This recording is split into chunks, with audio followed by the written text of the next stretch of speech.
authorities are sending more rescue workers and heavy machinery to help areas first hit by a deadly earthquake. The National Disaster Agency said about 100 people are known to have died in West Java province, but regional officials say the figure is higher.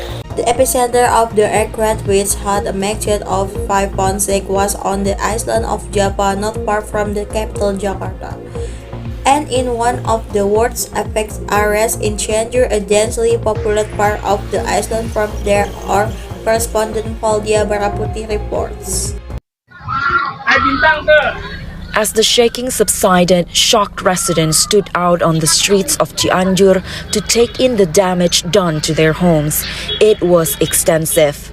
By Indonesian standards, this was not an especially powerful earthquake, but it was shallow, close to the Earth's surface, enough to cause hundreds of buildings to collapse as it struck in the afternoon.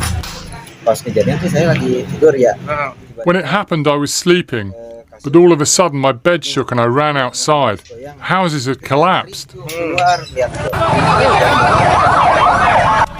As officials tried to coordinate rescue efforts for areas which are still cut off, the injured were brought to the area's main hospital by any means possible.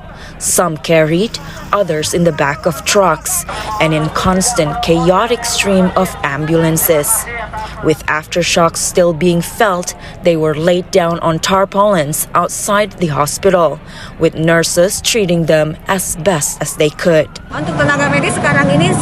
All of our medical personnel, including those on days off and not on shift, have come on duty.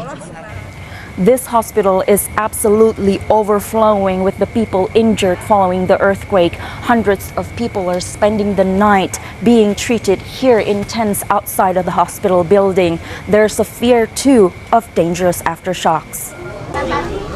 Some fear they have lost loved ones. My two children were playing in the house and I was upstairs getting laundry. I fell on top of this child, but the other one is still missing.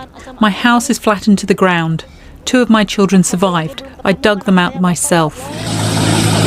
So now, a race to find survivors in shattered neighborhoods without power, without water. Earthquakes are not unusual here, but this one appears to have been more destructive than most, leaving so many villages isolated, so many lives lost, so many homes to rebuild. Valdia Baraputri, BBC News, Cianjur. We can speak now to Jerome Run from your Indonesian service. It's just gone to PM in afternoon. What's the latest you're hearing, Jerome? Yes, the authorities are focusing their efforts in search and evacuation of the victims and also distributing food and medicine. Our president, Indonesian President Joko Widodo, has just arrived in Cianjur Regency to oversee the distribution of food and medicine. But our colleague on the ground reporting that so many people in the outskirts of in the villages, they are now haven't received those food and medicine. And what is the biggest challenge, do you think, to try and get that food and medicine to those people? Yes, many villages are isolated, meaning that many routes and avenues to this location are blocked by landslides, which triggered by the earthquake, and it's making the the rescue efforts is really hampering down. And are there international agencies that are also coming to help the Indonesian authorities? So far, I haven't seen the international agencies coming to the Cianjur agency, but perhaps today or tomorrow they will be coming. I understand. They did talk about potential aftershocks, Jerome. Has there been any reports of that?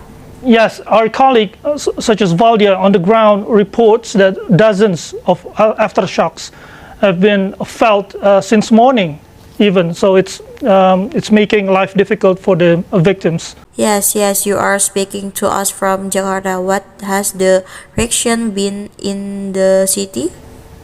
The reaction is really, people were shocked because 5.6 to us, to Indonesians, is not so big.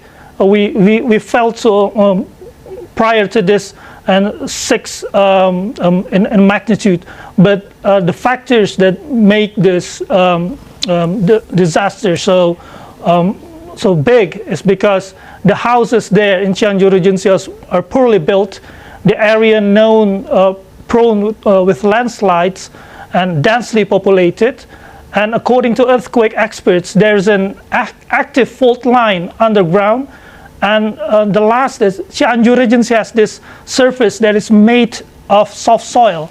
The soil composition can amplify shocks during earthquakes, which explains why this particular earthquake can be disastrous. Yeah, and of course, what people are experiencing right now. Jerome, thank you so much for speaking to us from Jakarta. Thank you.